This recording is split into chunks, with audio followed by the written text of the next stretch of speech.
네, 여러분 정치부심 함께하는 화요일입니다. 저희가 정치부심 하면서 너무 죄송해요.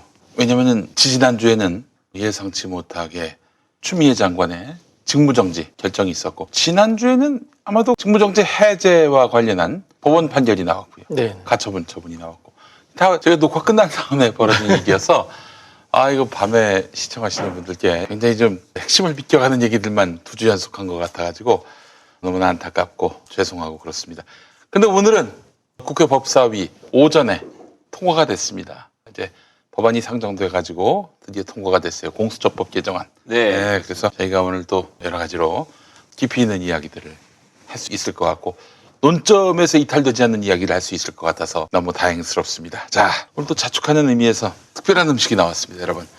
하동 녹차 먹인 참숭어회. 자충받네. 그래서 참숭어회로 만든 회덮밥 오늘 여러분들께 선사하도록 하겠습니다. 아이고, 광고 전에 소개를 안 했네요. 죄송합니다. 예. 지금 먹는 거가 중요하지 뭐. 참숭어회에 좀 눈이 멀어가지고 참숭어회 만도 못한 두 분입니다. 예.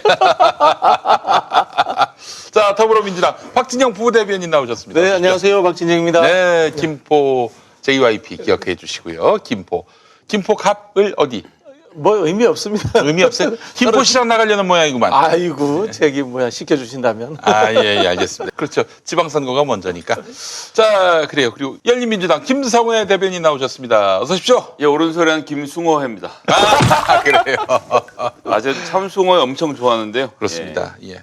그러면 이게 참숭어회면은 뭡니까? 나머지 숭어회는 가짜 숭어란 얘기입니까? 숭어하고 참숭어는 달라요. 왜 그렇죠? 다른 어종이 다른 거고요. 오. 이 참숭어는 바다하고 강하고 만나는 요 물이 섞여 있는 데서만 나는 거라 다른 생선입니다. 아주 귀한 생선.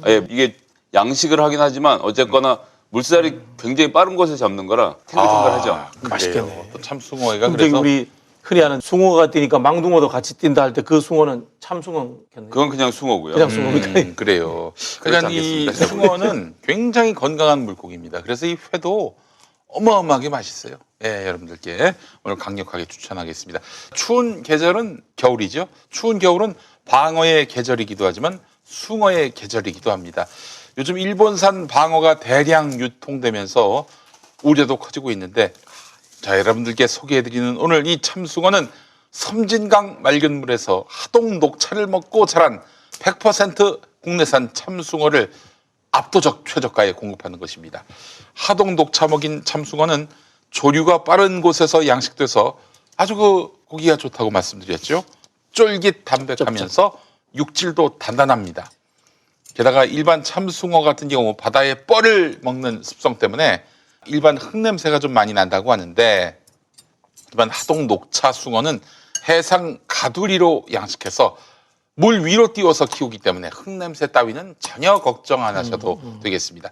자, 하동 녹차 먹인 참숭어 슬라이스 150g 9,900원, 그리고 하동 녹차 먹인 참숭어 필렛 200g 1,900원, 하동 녹차 먹인 참숭어 회덮밥 키트 1,900원. 네, 그렇습니다. 여러분, 슬라이스는 뭐냐? 혼술용으로 드시면 좋은 9,900원 참숭어 슬라이스입니다. 이것도 참 좋은데 집에서 회로 썰어 먹을 수 있다면 필렛을 추천합니다. 이게 썰지 않은 상태에서 보내드리는 게 필렛인데, 자, 필렛 200g 1,900원입니다. 이게 안 썰은 거, 요거 여러분, 안 썰은 거, 요게 이제 필렛이고, 그리고 이게 이제 썰은 건가요? 네, 썰은 거, 요게 바로 이제 슬라이스, 참숭어 슬라이스가 되겠습니다. 그리고 요거는 바로 밥이 되겠습니다. 회덮밥. 자, 그래요. 집에서 회로 썰어 먹을 수 있는 필렛, 그리고 이게 직접 슬라이스가 돼서 온 상태의 참숭어 다 맛있습니다. 개인 취향에 따라서 회를 두툼하게 썰어 먹을 수도 있고 하여튼 여러 가지로 좋습니다. 양이 일단 많아요. 그러면서 또 저렴하지요. 그 밖에 푸짐한 참숭어회와 신선한 야채, 새콤달콤한 소스까지 제공되는 이런 참숭어 회덮밥도 강력하게 추천합니다. 아이들이 특히 좋아합니다. 네, 포털에서 하동 참숭어회 150g을 검색해 보시기 바랍니다. 10,000원 이하로 판매되는 곳은 단 한 곳도 없습니다. 대부분 12,000원에서 15,000원 사이에 판매 중인데, 김용민닷컴 얼마라고요? 9,900원입니다. 제철 국내산 참숭어를 김용민닷컴에서 압도적 최저가에 만나보시기 바랍니다. 자, 그리고 오늘 함께 제공되는 이 김치는요, 하동과 가까운 여수의 게장골목 최고의 맛집 청정게장촌의 진짜 여수 김치입니다. 최고의 재료와 압도적 양념으로 만든 진짜 전라도 김치를 찾는 분들께 강력하게 추천합니다. 전라도와 경상도가 만나는 섬진강에 하동 녹차를 먹인 참숭어회, 그리고 여수 게장골목 최고의 맛집 청정게장촌의 진짜 여수김치. 아이고, 이거 정말 남도의 정취가 풍미가 한꺼번에 전해집니다. 여러분 많이 많이 사랑해 주시고 저도 먹어보겠습니다. 와, 이 갓김치 진짜 맛있네요. 이거 황교익 선생 늘 이거 와, 네, 그렇습니다. 예, 그 느낌이 확 이게 들어요. 양태분이 뭐 여수까지 갈 똑똑한 게 필요 없어. 참숭어가 겨울 생선이거든요. 예. 방어처럼 겨울철에 기름이 낄 때 맛있어서 아이 그럼. 요게 딱 전략적으로 가장 좋은 계절이라는 점에서 아주 좋고, 보니까 필레는 200g에 1,900원이고 썰은 거는 150g에 9,900원인데 1,000원 차이에 50g이 더 들어가는 거잖아요. 양이 그렇죠. 무려 4분의 1이나 더 많은 건데, 요게 지금 사실은 진공 포장이 돼서 오지만 어쨌든 회라는 게 한번 잡아서 포를 떠갖고 배송이 된다면 숙성이 되거든요. 그렇지, 그렇지. 근데 이제 칼이 들어가 있는 것보다는 그냥 필레를 사셔서 집에서 뭐 회 썰어 먹는 게 크게 어렵지 않습니다. 그냥 칼을 대고 쓱 썰기만 하면 되거든요. 에이, 그렇게 해서 드시면 훨씬 경제적으로도 200g을 1,900원 사다 먹겠어요. 어이구. 형님 또 회 좋아하시잖아. 우리 성혜 형님 네. 회 무척 좋아하시고. 참숭어 이거 딱 겨울 한철이 정말 맛있는 굉장히 기름진 생선이라 드셔보시면 엄청나게 고소한 걸 느끼실 겁니다. 진영 형은 어떠세요? 맛있어요. 진영 형이 저 남쪽이잖아요. 저는 고향이. 남쪽 출신이라서 회에 대해 나름 좀 일가견이 있죠. 아, 그래요. 제가 제일 존경하는 사람 중에 한 분이 회를 직접 본인이 뜨시는 분들, 이런 분들 정말 존경합니다. 아이고, 어떻게 그걸 다 하신대. 그 참. 할 수가 없던데. 미안해가지고 생선한테. 진짜 역대급으로 이게 침이 꼴깍꼴깍 넘어. 아, 그래요? 먹으면서 어이구, 저 아직 먹지 못했는데 한번 먹어보겠습니다. 갓김치도 뭐 말할 것도 없네요. 응. 이야. 와. 회뿐만이 아니고 갓김치 예술이에요, 예술. 진짜 황교익 선생님 모셔야 될 것 같아요. 연어 같은 거하고는 비교할 수 없는 그 고소함과 이 정제된 맛이 있고, 우리가 이제 녹차하면 보성을 많이 생각하잖아요.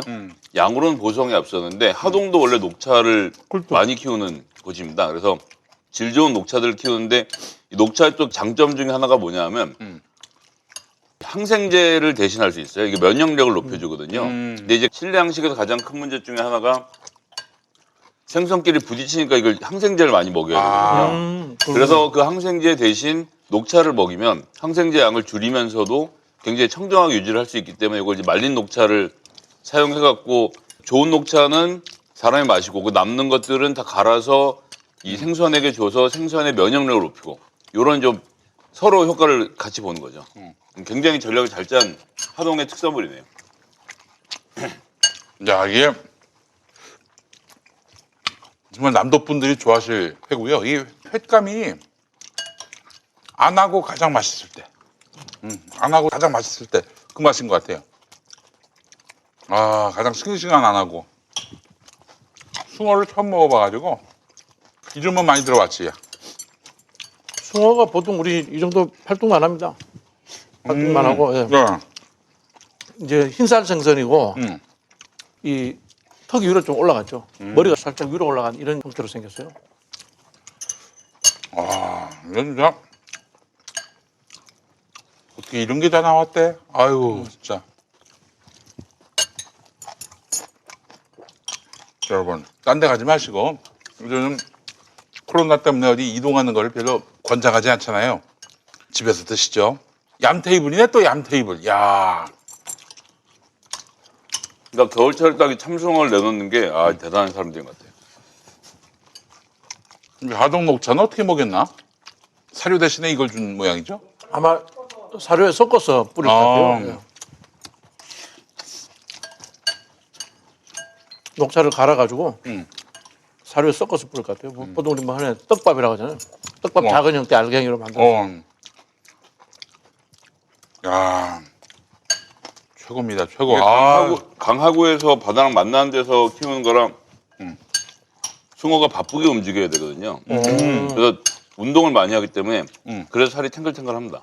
그리고 겨울철에 지방을 축적해서 지금 더 고소한 맛도 아주 올라오고 그래서 딱 제철이죠.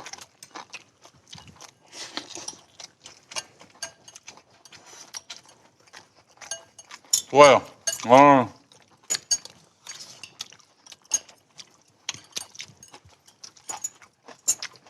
야, 역시. 이 정도 마시면은 하루 종일 술안주로 먹어도 되겠네요. 하루 종일 먹을 수도 있어.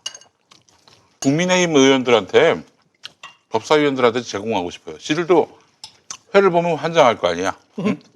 야, 이거 회덮밥으로 먹기 아까울 정도로 필레를 한번 사다가 썰어 드시는 게 더 맛있을 것 같아요. 그래요?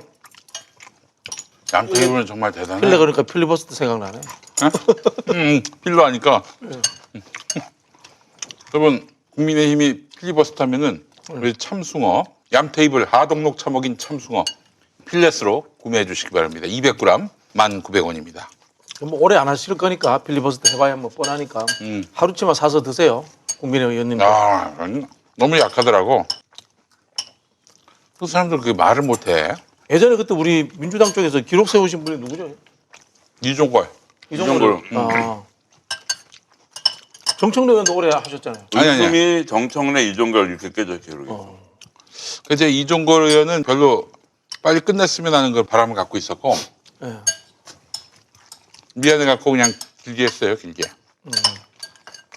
참 이종걸 의원이 오래 하셨다니까 참 뜻밖이네. 오래 못 하실 줄 알았는데. 아, 종걸 형이 지금 예. 말을 잘 못하시네. 말도 옳고 뭐든지 좀 크게 뭐 그 당시에 악착같이 하는 스타일이 그 아니시라서. 당시 원내대표셔서 아마 아, 책임감을 느끼고 하셨던 그랬었구나. 기억이. 예. 그때 제가 그런 생각을 했어요. 은수미 의원이 처음 기록을 세웠는데 누가 깼어. 정청래 의원이. 그래서 제가 그때 정청래 의원이 깼구나. 그래서 뭐 깨지 말지 이런 생각을 좀 했었어요, 사실은. 은수미 의원이 좀 더 약해 보이고 이러지 않습니까, 사람이. 그래서. 정청래 의원 웃겼던 게 잔뜩 원고랑 뭐 이렇게 이런저런 자료들 준비해서 올라갔을 거 아닙니까? 네. 올라가서 원고를 펴기 전에 서설을 1시간 40분을 하더라고요. 원고를 펴는 말씀을 접어놓고 대한민국 근현대사를 쭉 읊으면서 1시간 40분을 얘기한다 보면서 야, 이거 뭐 압도적이구나 생각을 했던 기억이 나네요. 그 정도 콘텐츠가 있어야 국회의원 하는 거지. 그렇습니다. 국민의힘은 뭐 그런 게 일도 없는 거 아닙니까? 자, 아유 너무 잘 먹었습니다. 얌테이블 하동 녹차 먹인 참숭어회. 여러분 많은 사랑 바라겠습니다. 자, 법사위에서 통과된 공수처법 개정안. 이거면 공수처 올해 안에 출범 가능합니까? 가능하죠. 예. 이제 앞으로 절차가 어떻게 됩니까? 이제 본회의만 남았죠. 본회의. 예. 내일 9일 날 본회의가 지금 돼 있고요. 예. 본회의에서 아마 하루 정도는 제 생각에는 국민의힘에서 이제 필리버스터 할 것 같고요. 그러겠네. 그러면 이제 어차피 지금부터 10일 날 임시회를 또 준비를 해뒀으니까 12월 임시회에서 이제 차수 변경이 되기 때문에 더 이상 필리버스터를 못 하니까 아마 바로 통과하는 그런 절차로 갈 것 같습니다. 12월 10일. 네네. 그럼 그날 윤석열 징계위원회 열리는 날. 일타상피네 하루가. 근데 이제 또 전방에 따르면은 절차적 정당성을 위해서 12월 10일에 윤석열 옷 벗기는 게 아니라 좀 몇 차례 더 회의를 여는 형식으로 해가지고 반론권을 충분히 보장하는 형식으로 해가지고 12월 15일 안에 끝내지 않겠는가 하는 그런 관점도 있더라고요. 지금 관련돼서는 정확히 정해진 것은 없고 10일 10시 반에 징계위원회를 열겠다. 여기 하나가 정해졌고요. 같은 순간 지금 대검에서 인권부에서 확인해 본 결과 대검 감찰부가 인권을 훼손했다라는 결론을 내리고 네. 그 감찰부장 판사죠. 한동수 판사에 대한 수사를 서울 고검에 지금 명령을 했습니다. 그래서 우리를 감찰하면 내가 너희를 수사하리. 이런 구도로 가 있어서 감찰하고 있는 감찰팀에 대한 수사가 이어지는 가운데 검찰총장에 대한 징계가 함께 이루어지는 즉 검찰총장의 징계 근거를 댄 감찰팀을 검찰이 다시 수사를 하는 진기한 현상을 지금 보고 계시는 상황이고요. 해서 절차적 정당성도 중요한데 10일부터 시작해서 빠른 시간 안에 결정을 지어야 될 문제가 아닌가 싶은 생각이 또 한편은 듭니다. 사실은 이제 같은 조직 내에서 감찰과 수사가 동시에 이루어진다는 것은 조직의 시스템이 거의 무너졌다는 뜻이에요. 예, 과거에 보통 이 정도 되면은 총장이 늘 사퇴했죠. 조직의 안정성을 근거로 해서 사퇴를 했었는데 윤석열 총장은 사실은 이 검찰에 자기 생각에는 뭐 검찰 지상주의자로서 검찰을 방어한다고 생각하고 있는데 지금 검찰 내부의 조직을 완전히 무너뜨리는 그런 역할도 또 하고 있는 측면이 있습니다. 그러니까 이제 이재용 회장이 삼성전자 사장을 보고 너 문제가 있는 것 같으니까 우리 감사팀에 감사를 받아라고 감사를 지시했더니 삼성전자 사장이 그 감사팀이 삼성전자 직원인 것을 이유로 징계를 하고 있는 상황인 것이 되는 거죠. 서로가 서로를 물고 들어가면서 이러나 저러나 공수처가 있기 전에는 우리나라에서 기소를 할 수 있는 유일한 기관은 검찰이기 때문에 그렇죠. 네. 너희는 나를 감찰하지만 나는 너를 수사해서 기소할 거야. 사실 뭐 그 감찰 결과로 정말 안 돼봐야 해임인데 수사를 하면 그 수사 결과 인신을 구속할 수도 있거든요. 그렇죠. 그래서 뭐 무한 불이익을 줄 수 있는 거 아닙니까? 또 지금 그렇습니다. 언론들이 다 자기 편이고 하니 그렇게 언론 보도를 통해서 망신을 주고. 그래서 감찰당하는 당사자가 윤석열 총장이 직접 하는 건 아니지만 차장의 명령이니까 아무 상관이 없다는 듯이 보도가 되게 건조하게 나오고 있어요. 뭐 감찰팀도 수사하나 봐요. 이렇게 나오고 있는데 사실은 그렇게 좀 쉽게 볼 수 있는 문제는 아니죠. 사실 이제 우리 검찰 조직의 밑바닥 다 보는 거죠. 밑바닥 다 보게 되는 그런 상황이 진짜 된 거죠. 완전히 네. 민낯을 다 보는 정도가 민낯을 아니라 다 보는 거죠. 민낯 네. 정도가 아니라 지금 우리가 똥구멍까지 보고 있는 거예요. 한마디로 얘기해서. 아이고, 참 대단한 분이신 것 같아요, 윤석열 총장이. 아니 근데 이런 상황쯤 오면은 검사들 사회에서 목소리가 나와야 되는 거 아닙니까? 하긴 뭐 판사들도 평판사들 보니까 자기들이 사찰당하는데도 이 문제에 대해서는 거론도 하지 말자. 괜히 또 거론했다가 정치적 중립성 시비가 날 수 있다. 이러고 있으니 그거는 그런 측면이 하나가 있고 네. 우리는 판사는 판결로 말한다. 조금 있다가 우리 판결로 말해줄게. 요것이 같이 포함되어 있는 것 같긴 한데 근데 판결로 사실 말을 안 하면 판사하고는 알 수가 어떡합니까? 판결로 말을 안 하면 안 할 가능성 있죠. 예? 최근에 모르겠는데 예전에 재판이 끝나면요. 네. 공판 검사랑 판사랑 회식하러 다녔습니다. 그래요. 예. 그러니까 판사가 있고 변호사가 있고 검사가 있잖아요. 그럼 판사가 이제 검사하고 변호사 사이에서 중재를 하고 판결을 한 사람이잖아요. 예. 근데 변호사는 공무원이 아니고 이쪽은 공무원이잖아요. 그러니까 재판이 끝나고 나면 그 검사랑 판사랑 술을 먹으러 가요. 그래요? 그래서 옛날에 무슨 일도 있었냐면 판사가 여검사랑 같이 술 먹으러 가서 성희롱을 하다가 징계를 당했던 적도 있습니다. 근데 공판검사랑 판사가 재판 끝나고 뒤풀이하러 간다는 건 정말 말로 할 수 없이 부적절한 일 아닙니까? 아유 당연하죠. 그게 이게 있을 수도 없는 그러니까. 일이죠. 게다가 판사가 가서 여검사를 희롱을 해? 그러니까 그 희롱을 할 때 그 마음에 뭐가 있었을까요? 판결 어떻게 할까? 이런 게 있었던 거라고 저희가 약간 미루어 짐작할 수 있는 상황 아닙니까? 이런 걸로 놓고 봐도 지금 뭐 소위 말하는 사법고시 보내들끼리의 카르텔이라는 게 우리가 상상할 수 있는 수준 완전히 넘어서고 있습니다. 만약에 거기서 변호사가 또 정관이었으면 또 변호사도 같이 갔을 거예요. 그래요. 그래서 법조 3윤이란 말이 있습니다. 법조 3윤. 판사, 변호사, 그리고 검사. 이 세 바퀴로 돌아가는 자동차. 그래서 이럴 때는 재판에 피의자로 선 사람들만 골탕을 먹고 그들의 밥이 되는 거죠. 그럼 뭐 저기 예전에 우리 무전 유죄 무죄 그런 이야기가 이제 네. 나올 수밖에 없는 이야기인 거죠. 네. 실제로 화이트 칼라, 사회적 고위층 이런 사람들 말고 밑바닥, 절도나 강도 이런 이 사건으로 해가지고 피의자가 돼서 검사들, 경찰들한테 얻어맞고 그렇게 수사받은 사람들은 얘기합니다. 다 쓰레기다. 진짜 저는 검찰개혁과 관련해서는 우리 사회에 좀 이른바 이름 있고 명망 있고 이런 사람들 말고 밑바닥층이라고 불리는 사람들이 검찰로부터 당했던 일들 그런 일들을 우리가 좀 더 들을 필요가 있어요. 제가 언론사 기자라면은 조국 장관이라든지 정경심 교수라든지 이런 분들도 굉장히 고통을 많이 받았습니다만은 부당한 그런 탄압을 받았습니다만은 검찰의 보다 더러운 민낯 그리고 정말 용서할 수 없는 이런 여러 악행들 이런 것들을 알려면은 제가 아까 말씀드린 그런 사회적으로 멸시를 당하는 그 층들의 목소리를 한번 들어볼 필요가 있을 것 같아요. 내가 기자라면 그렇게 하겠다. 우리가 예를 좀 쉽게 하는 그 영화 살인의 추억 네. 같은 경우에도 네. 그게 수사관들만 그렇게 했겠어요. 네. 당연히 위에 검사도 그런 의혹이 충분히 있는 거죠. 그렇죠. 그렇기 때문에 억울한 사람이 수십 년간 옥살이를 하는 이런 상황이 만들어진 거죠. 엉뚱한 사람이. 그렇죠. 아무 잘못 없는 사람. 문재인 대통령이 변호사 시절에 변호했던 살인사건 지난번에 언론에서 한번 특집을 다루기도 했었는데 네. 그런 내용들이 과거에 특히 이제 돈 없고 백 없는 사람들한테 비일비재했던 거죠. 그래서 제가 지금 정확히 연도는 기억이 안 나는데 꽤 오래된 얘기인데 검찰총장이 취임사에서 검사들한테 때리지 말라는 얘기를 수사할 때 때리지 말라고. 예. 지금하고는 또 완전히 달라요 차원이. 그러니까 그 검사들의 머릿속에는 나 옛날에 저 선배들 할 때는 데려다 후들겨 까고 그래서 진술 받다가 지금 내가 말로 하는 게 어딘데 니들 지금 말로 한 거 갖고 시비냐라는 마음이 마음속에 있는 거죠. 그렇죠. 그래서 본인들이 증거를 쌓아서 재판을 이길 생각을 하는 게 아니라 어떻게 하면 이 피의자의 인격을 말살시켜서 내 앞에서 모든 진실을 고박하게 만들 것인가.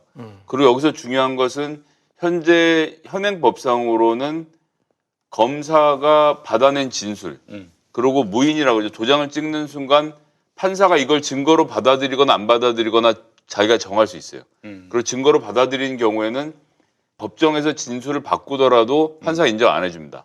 대표적인 게 우리 한명숙 총리 한만호 씨. 검사한테 그렇게 당하고 나서 재판에 가서 사실을 말했지만 판사가 보기에 아 네가 검사 앞에서 한 말이 맞았어. 이렇게 해서 된 거 아닙니까? 저기 그 판사가 후엄정, 그렇죠. 예. 정형식 예, 후엄정. 맞습니다. 예. 그렇게 해서 조금 된 기록이지만 2010년부터 2016년까지 6년 동안 60분이 넘는 90분이었나 피의자분들이 검찰의 조사 전후 과정에서 목숨을 스스로 끊는 아이고. 이런 일들이 있었단 말이죠. 네네. 그런데 우리 조국 장관이 임명이 되고 나서 하나 고친 게 있습니다. 요 검사들 앞에서 한 진술이 법정에서 증거로 쓰일 수 없도록. 네. 요게 경찰 조서는 법정 진술 증거로 못 쓰거든요. 못 쓰죠. 예, 예. 그렇게 똑같이 바꾸는 검찰 개혁 시나리오가 좀 돌아가서 네. 2022년부터는 검사들이 그 조서 작성 능력을 잃게 됩니다. 이렇게 해서 하나씩 고쳐나가는데 사실 쉽지가 않죠. 야, 그러니 실제로 얼마나 우리도 이제 외국 영화처럼 이 재판 현장에서 공판을 얼마나 잘하느냐 이거에 그렇죠. 사실은 이제 검사의 실력, 변호사의 실력이 이제 달린 그렇습니다. 상황이겠네요. 그런데 이제 저는 이 AI 이런 이야기 나오면서 네. 제일 먼저 한번 도입해 보고 싶은 게 법조계에 AI 한번 도입해 왔으면 좋겠어요. 저는 뭐 그런 생각 드는 게 20대 초반에 이 소년급제 해가지고 사회적 경험 없이 25, 6에 검사되고 판사돼서 하는 것과 AI하고 뭐가 차이가 있을까?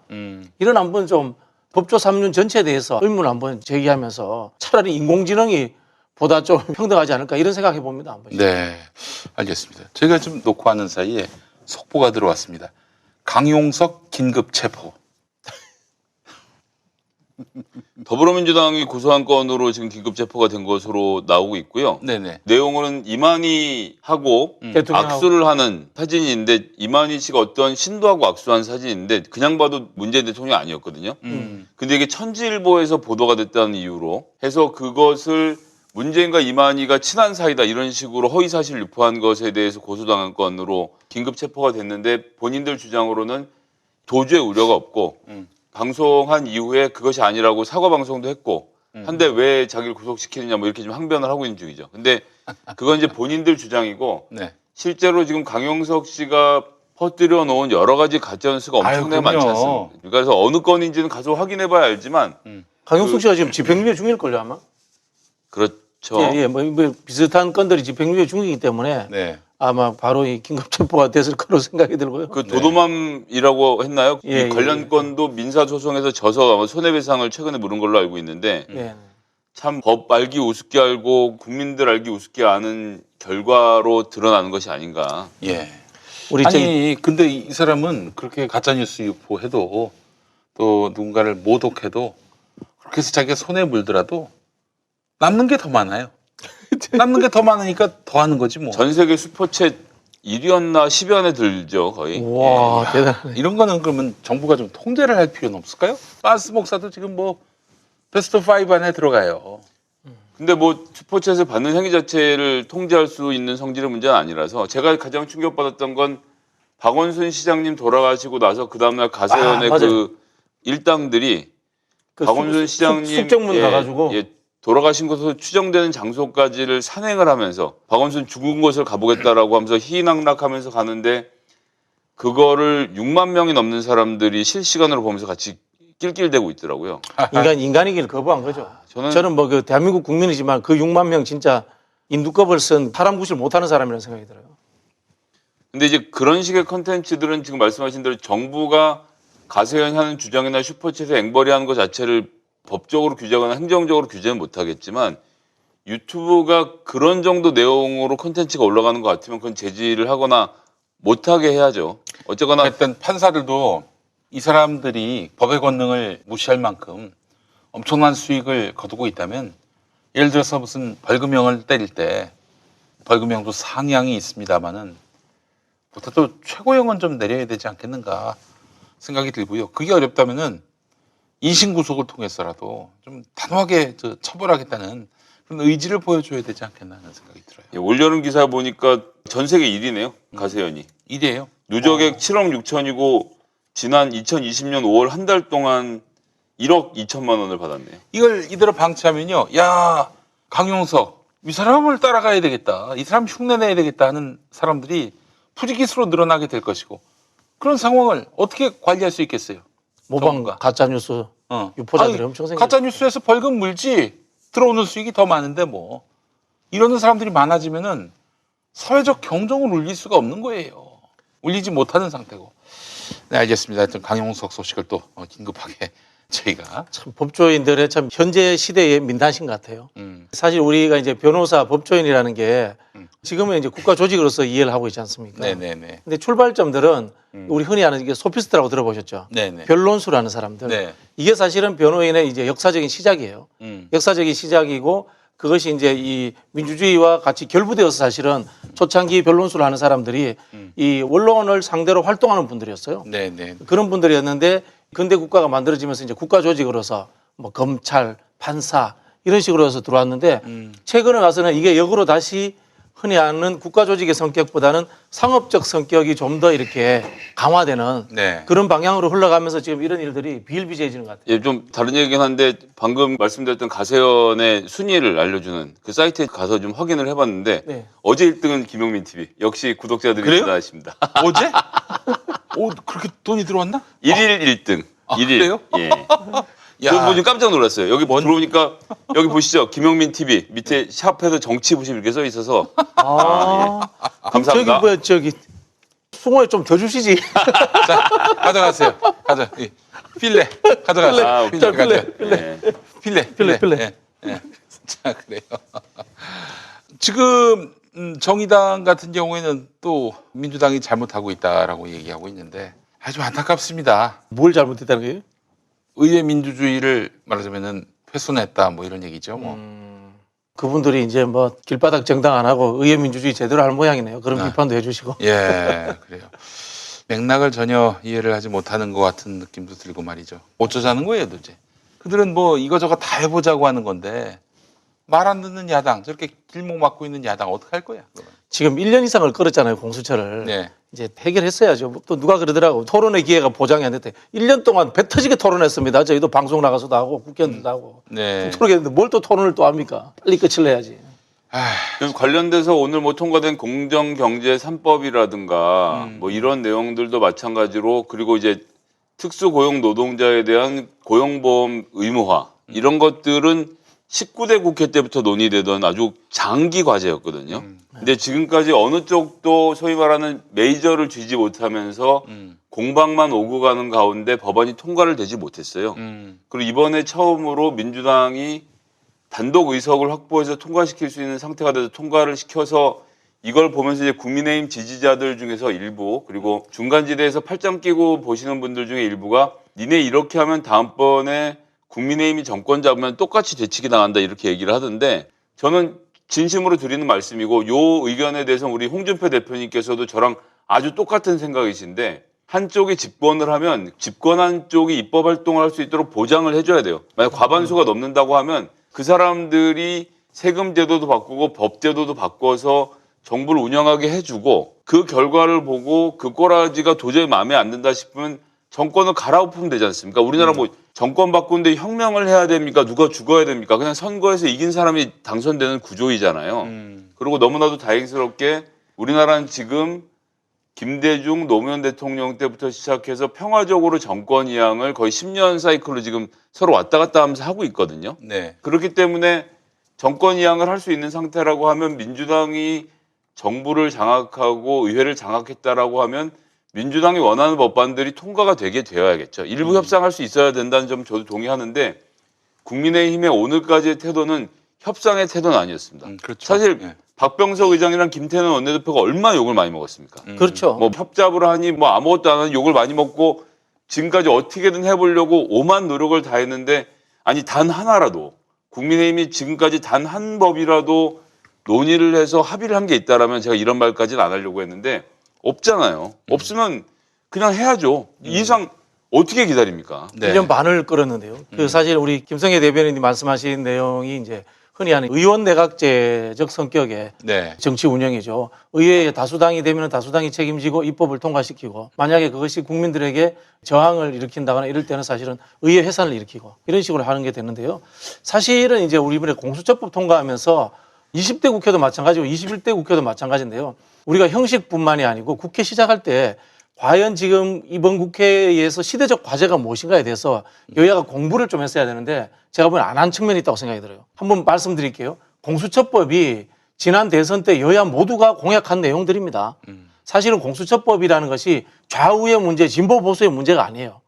우리가 개발 독재 시대 때 만들어준 과도한 이 관료제적 검찰 국가를 허물어내자는 뜻이에요. 네. 과거 옛날 것이에요. 옛날 것. 근데 이걸 지금 지키고 절차와 형식의 문제를 태클을 걸어서 지키고자 한다는 것은 우리가 흔히 하는 수구 냉전 세력이라는 비판을 받을 수밖에 없는 그런 상황에 지금 국민의힘이 처해 있는 겁니다. 네. 저는 국민의힘한테 이런 이야기 하고 싶은데요. 그런 과거의 것들에 집착하지 말고 차라리 재정 건전성 부분, 부동산 부분 그런 걸 가지고 여당을 비판해라. 그러면은 이게 사실은 이게 현대 사회의 보수의 정체성도 맞고 비판의 타당성도 일부 존재하는데 이제는 박물관에 가야 될 없어져야 될 것들을 자꾸 지키자고 하는 것 자체가 저분들이 아직도 수구 세력이다라는 비판을 들을 수 있는 그 수준에 머물러 있다는 거예요. 저는 JYP 하시는 말씀에 일부 동의가 되는데 사실 잘 동의는 안 되는 게 대안을 갖고 얘기하는데 뭐 있어요? 예? 그 사람들 중에 뭐 아니 그 공자 같은 말씀 아니십니까? 지금 국민의힘에서 누가 경제 문제하고 부동산 문제에 대해서 문재인 정부를 공격할 수 있는 사람이 있다고 예를 들어서 이해운 의원이 15년 동안 무주택자 서름을 겪었다라고 요즘 최근 얘기하는 거 들어보셨습니까? 이해운. 이해운 돈 의원이. 많은데 그분? 서초구잖아요. 예, 근데 예. 자기가 15년 무주택자로 전세살이하는 사람들 서름을 안다 그러는데 이 양반 전세가 21억이에요. 우와. 이런 사람들이 모여서 주택 문제를 논의하는데 전 답이 나올 가능성이 없다. 아니 진짜 국민의힘도 한국의 보수 세력도 왜 저렇게 망가졌는지 모르겠어요. 이렇게 집권을 하지 못하게 되면은 사람들이 안 와요. 지금 뭐 일간지 보면은 특히 보수 신문 보면은 지금 국민의힘이 다음 서울시장 또 다음 대통령 선거에서 이길 것처럼 보이잖아요. 그런 착시 효과가 있으면 뭐합니까? 국민들 머릿속에서 마음이 달라지지 않는데. 아니 그래서 지금 잘 보시면 민주당이 잘하고 있다라고 말씀드리는 게 아니라 국민의힘의 서울시장 후보군이나 차기 대선 후보군의 주요 특징은 뭐냐면 국민의힘의 때가 묻지 않았는데 문재인 정부의 반기를 드는 사람들입니다. 예를 들면 금태섭, 예를 들면 윤석열 예, 이런 식으로 국민의힘은 아닌데 뭔가 문재인 정부에 맞서는 사람처럼 돼서 민주당의 비주류가 지금 국민의힘의 후보가 되는 상황으로 가고 있는 거예요. 마땅히 거론할 수 있는 사람이 없거든요. 뭐 윤희숙 씨가 최근에 얘기가 좀 되던데 무슨 대단한 초선 의원이 나온 것처럼 말을 했지만 전태일 열사 기일에 전태일의 이야기를 하면서 52시간 노동 시간이 너무 짧다라고 말했을 때 역겨움은 말로 할 수도 없고 최근에 인기를 끌었던 수능 20번 문제, 역사 20번 문제에서 지난해라고 쓰면서 노태우 대통령이 했던 기자회견 연두 교서를 실어놓은 것을 지난해를 2019년으로 해석해서 기자들이 문재인 정부를 찬양하는 수능 문제였다라는 오보를 내는 가운데 그 기사를 윤희석 의원도 공유를 해서 이걸 읽어보셨냐고 하고 자기들끼리 그러고 있더라고요. 이런 정도 수준이면 사실은 답이 없는 거예요. 그러니까 좀 전에 우리 박 대변인 말씀하신 것처럼 현재 국민의힘은 국민의힘 자체도 문제지만 밖에서 보수 세력으로 뭔가 정치를 해보고 싶은 사람들이 간을 보는 가운데 야 저길 들어가니 정치를 하지 말고 딴 걸 하자. 뭔가 좀 더 알찬 인생을 살자 이렇게 생각할 수밖에 없는 구조가 돼 있어서 아니 오늘 저기 공수처법 통과됐다고 자기들끼리 이제 의총하겠죠 하면서 누구는 울고 누구 한 사람은 또 의원직 사퇴해야 된다 이야기를 하더라고요. 나는 참 이게 비웃는 게 아니고요. 진짜 묻고 싶어요. 이게 공수처가 그렇게 절절한지 저는 왜 그렇게 절절한지 저는 이유를 모르겠어요. 그분들한테. 지금 현안이 공수처라 그런 거예요. 현안이 공수처. 예. 그러니까 아, 국민의힘이 뭔가 설계도를 그려놓고 지금 이 상황에서 이렇게 된다 이런 게 아니고 그리고 공수처가 통과되면 제가 계속 말씀드리지만 공수처가 통과되면 이게 야당 때리는 도구로 쓰겠습니까? 네. 야당 여당은 검찰이 말 안 해도 충분히 때리고 충분히 있어요. 때리죠. 예. 음. 그리고 이제- 사실은 이게 예. 검찰이라든가 정부에 있는 고위공직자들이 제일 불편할 거예요 아마. 그렇죠. 이제 그런 상태인데 공수처 설치를 이렇게 틀어막을 게 아니라 진짜로 해야 될 일들 그리고 민주당이 못한 일도 많이 있거든요. 그런 지점을 잘 파고들어서 공략을 해야 되는데 아무도 그런 생각을 안 하고 그냥 조영 원내대표가 여기다 깃발 꽂으면 우르르 다 그걸 몰려와갖고 막 공수처 하고 있다가 그래서 김종인 대표는 이 어지러운 와중에 전직 대통령에 대해서는 사과를 하겠다고. 근데 그게 지금 오늘 그거 사과하면 누가 언론이 받아주겠습니까? 판단이 안 되는 거죠 지금. 예. 그리고 뭐 그걸 사과 반대를 전문이신데 하고. 뭐. 사과는 잘하세요 하여튼 뭐. 그거라도 하시니까 그나마 다행이죠. 사과 안 하는 분들 근데 이제 죽겠는데. 이번에 안 받아주면 자기 또 그만두겠다 지금 또 칭얼대고 계시는데. 그것도 어떻게 아주 잘하시더라고. 그것도 듣기고. 예, 그리고 실제로 그만두기도 하고. 예, 예. 아마 지금 더 이상 답이 안 나온다는 생각을 하고 있을 겁니다. 전직 대통령에 대한 사과 아까 전에 말씀드렸지만 금태섭 의원이나 윤석열 검찰총장이 야권의 주자로서 급부상하고 있는 가장 큰 이유는 박근혜한테 빚이 없기 때문이에요. 유권자들이 보기에 저 사람 박근혜랑 뭘 같이 할 것 같지는 않거든. 그런데 문재인 정부에 힘차게 맞서 싸우잖아요. 그렇게만 해도 지지가 엄청 올라가는 거거든요. 그러니까 김종인 대표의 판단은 정확한 거죠. 그러면 우리 이제 이명박 박근혜 시대와는 결별하고 새로운 보수로 나가자는 것도 그것도 지금 리얼미터 여론조사 결과로 민주당과 국민의힘이 역전되어 있는 이 상황에서 최고의 찬스거든요. 근데 이걸 하지 말자.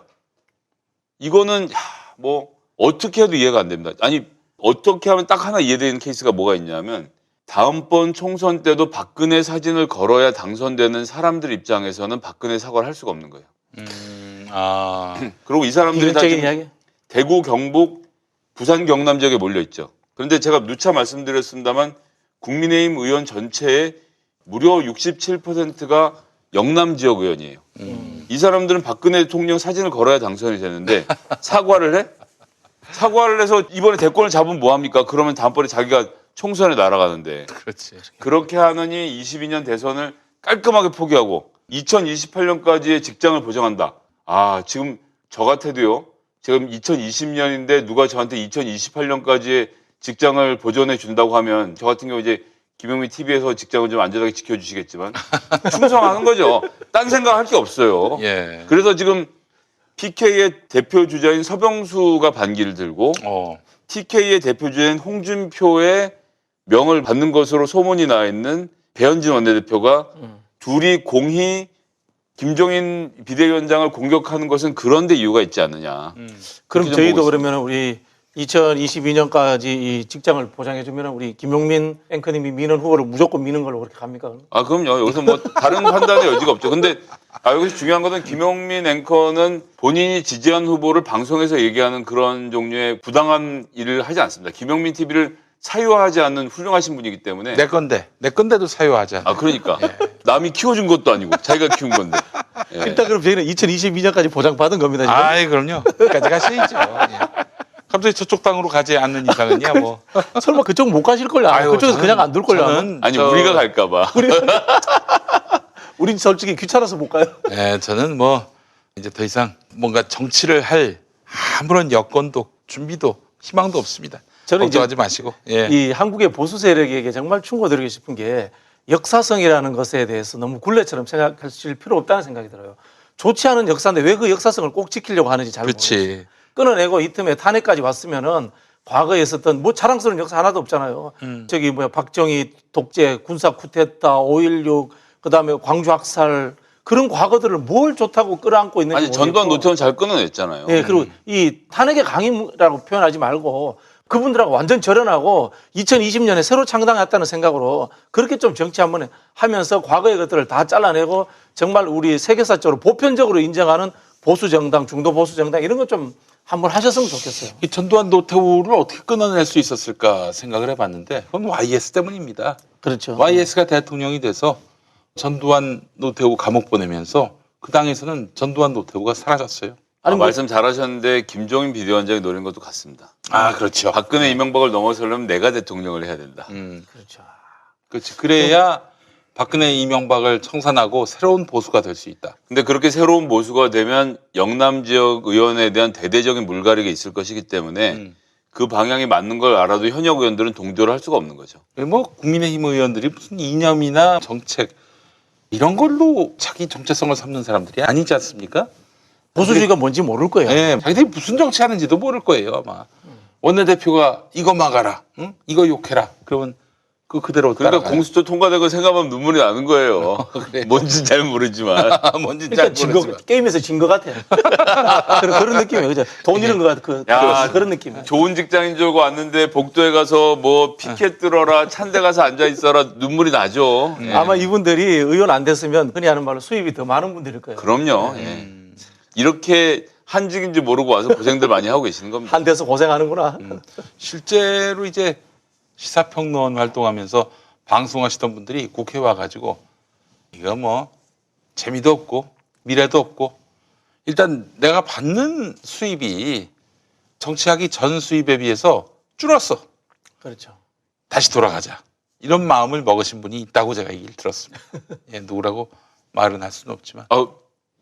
네, 예. 그렇습니다. 예. 요즘 약주를 좀 하시는데. 뭐 사실 뭐 알만한 사람들은 다 알고 있어요. 예, 예. 그래요. 요즘 그 근데 이제 정치가 거기서 제일 큰 것 중에 하나는 돈도 돈인데 네. 영향력이 감소하는 걸 못 참으셨다고.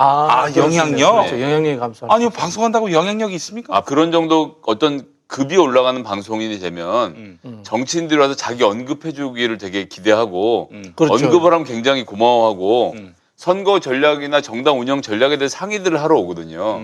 근데 막상 들어오니까 그냥 여러 초선 중에 하나가 되는 n분의 거지. 1이 돼버린 그렇죠. 거예요. 네. n분의 1. 사실 뭐 n분의 훨씬 일 더 되는 걸못 높은 견디고. 급이지만 뭐 손석희 사장님이나 그 유시민 장관 이런 분들은 국회의원보다 훨씬 더 영향력이 높잖아요. 그렇죠. 예. 그러니까 다시 필드로 돌아가서 본인의 영향력을 키우는 일이기 때문에 차라리 그런 분들은 솔직해서 그래서 본인이 공적인 영역에서 일한다는 생각하지 않고 다시 돌아가지 않습니까? 그게 차라리 낫고 그리고 이제 누구 말씀하신 잘 아는데 근데 여기서 제일 재밌는 건 실제로 이분이 남들 안 가는 상임위 가서 어려운 상임위에서 남들이 이루지 못했던 수많은 업적들을 이룬 건 또 사실입니다.